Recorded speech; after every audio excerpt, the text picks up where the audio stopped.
like, bro. She got a kid. Look at his back. Oh my god.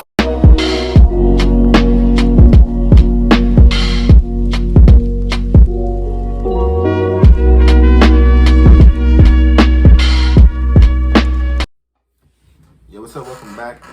We're gonna be reacting to why $15 minimum wage is a bad idea.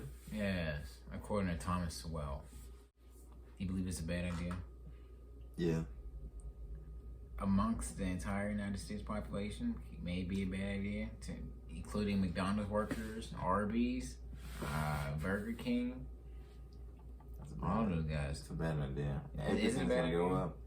Even amongst even people like he's like 16 years old, would that be like their starting rate? 16, like $15? Would that be their starting rate of pay? That's a lot. At 16, and then they'd be able to work themselves up. I don't know if they'd be able to. They'd be stingy with it. But like when they do that, that's gonna be looked at the new 725, so it's not even gonna matter. You know what I mean? But people look at it like, would the economy be able to like sustain that many people? It's like you'll just see prices go up. They just have to raise prices. I seen something about it was like people who make less than $50,000 a year shouldn't have to pay taxes at all. What you doing?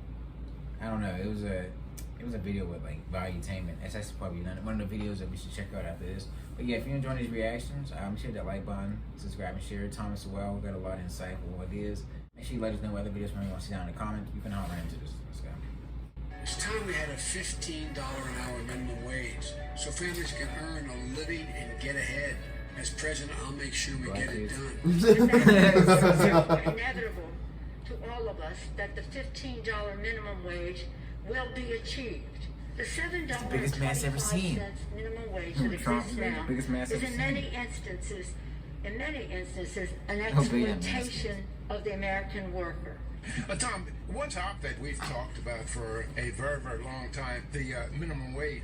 Now, you can find that the labor unions want a minimum wage, and they spend millions and millions of dollars lobbying for increasing minimum wage because they reduce some of their competition in the labor market. But there are many people out there who are good people, and they also support minimum wage. How can you possibly explain the people with polar opposite interests coming up with the same policy? Well, I think a great deal of the blame belongs on the economics profession, because outside of economics, most people, even most faculty members at leading universities, have no conception about the minimum wage. They simply think, it'll raise the pay of people at the bottom, and that's a good thing. Well, what it really does, as you pointed out, probably more so than a whole lot of other people, is that it prices low-skilled, inexperienced people out of a job. Yeah. I mean, I remember when I was a teenager, I had my first job. I thought my boss was very harsh. In retrospect, I don't know how the man put up with my incompetence. I certainly wouldn't put up with anybody who was that incompetent. But he was paying me some very low rate. If he had to hire me at the rate for an experienced adult worker, there's no way in the world he would have wasted his money like that. The fact is that the programs as being for the poor. So just the fact that you can kiss being 16 getting a job, they're not going to look at you at that point. I'm like, $15? I got to pay you $15 an hour to be here? Kid, get out of my store. Yeah. I'm sorry. $15 an hour just be on your phone. You got to be pristine at these. You got to be like a prodigy or something. You got to be like, you got to go Super Saiyan at this interview, bro. You gotta be one of those kid prodigies, plays violin. Yeah, with your resume, you gotta have like a little background check. Like, the school you go to. It's gonna be the complete opposite. Like, the questions actually matter now. For the need, almost always have effects exactly the opposite of those which their well-intentioned sponsors intend them to have. As an example, what are you referring to? Let me give you a very simple example. Take the minimum wage law. It's well-meaning sponsors. There are always, in these cases, two groups of sponsors. There are the well-meaning sponsors, and there are the special interests who are using the well-meaning sponsors as front men. You almost always, when you have bad programs, have an unholy coalition of the do-gooders on the one hand and the special interests on the other. The minimum wage law is as clear a case as you can want.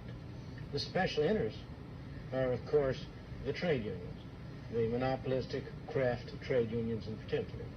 The do-gooders believe that by passing a law saying that nobody shall get less than $2 an hour or $2.50 an hour or whatever the minimum wage is, you are helping poor people who need the money. You are doing nothing of the kind.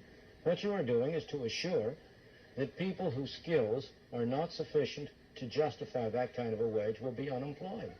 It is no accident that the teenage unemployment rate, the unemployment rate among teenagers in this country, is over twice as high as the overall unemployment rate. It's no accident that that was not always the case. Until the 1950s, when the minimum wage rate was raised very drastically. So you wonder why you're getting so I much was so attitude. lucky. At the time, I had no clue about all this. I wonder why McDonald's I was left flawed. home these in teenagers around? 1948. Many decades later, I learned that the unemployment rate among black teenagers in 1948, 16, 17-year-olds, was 9.4%. Among whites of the same age, it was 10.2%. So both blacks and white teenagers had only a fraction of the unemployment that they have today. You were expected to work. You were expected to be able to get a job. And more importantly, the jobs were there for you. And this is because of the fluke, really. The minimum wage law in the United States, Fair Labor Standards Act of 1938, was passed, specified be able to look. rates of pay that you're supposed to get. Jobs, almost immediately, especially like inflation. But I figured out it's so easy. Like how a lot of things in life, like you look at it, it just seems like it'd be hard. Like we just take the initiative to go out and just do it, and try to take the independency to go out and just do the things you need to do and get it done. It's just a lot easier than you think it is. Like it's not really that hard. Like you said, like these jobs are there. Like there's trade. Like my cousin, like he keeps calling me, like, hey bro, I got this trading job down here. I can get you.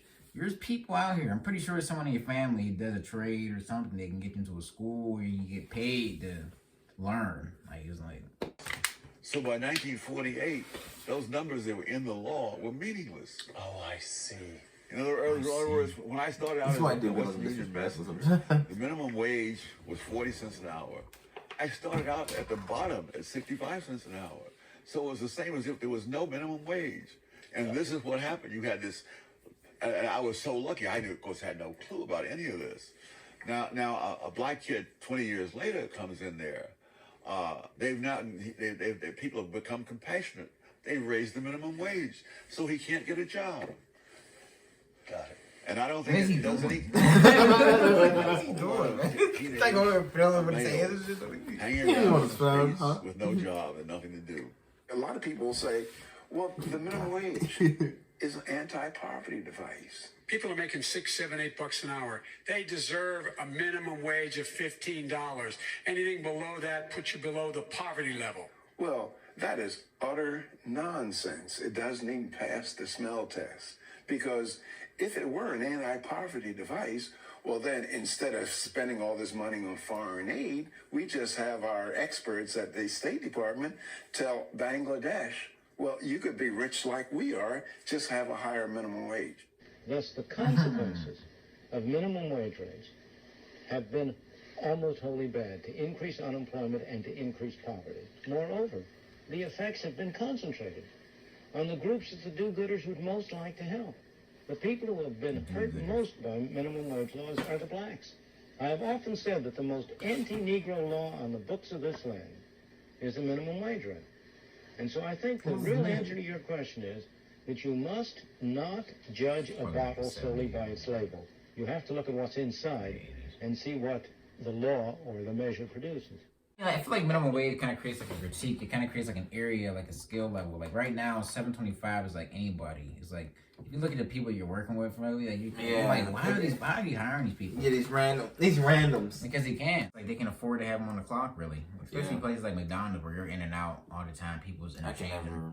I can never work at McDonald's again. When I went inside McDonald's and they sat me down and took my interview and they took out a bag, a McDonald's bag, and started writing my information down on the back of it, I'm like, yeah. I just got up and left. I'm like, yeah, that's all right. I'm like, no, I can't. That's ridiculous. And I just seen the horror and sorrow and on all their faces when I look at behind the cash register. I'm like, no. The sorrow. The grease. The beeping? No. The beeping? There's always beeping. You go to a fast food. Oh my god, the beeping. Those machines I hate never stop beeping. I'm like, oh my god. Somebody hit that button, bro. Somebody hit that button. some good information in here. Let us know what other videos from him you want to see down in the comments. If you're enjoying these Thomas Swell videos, make sure to hit that like button, subscribe and share. It's your road to 10K subscribers. See you next time, baby. Peace. Peace.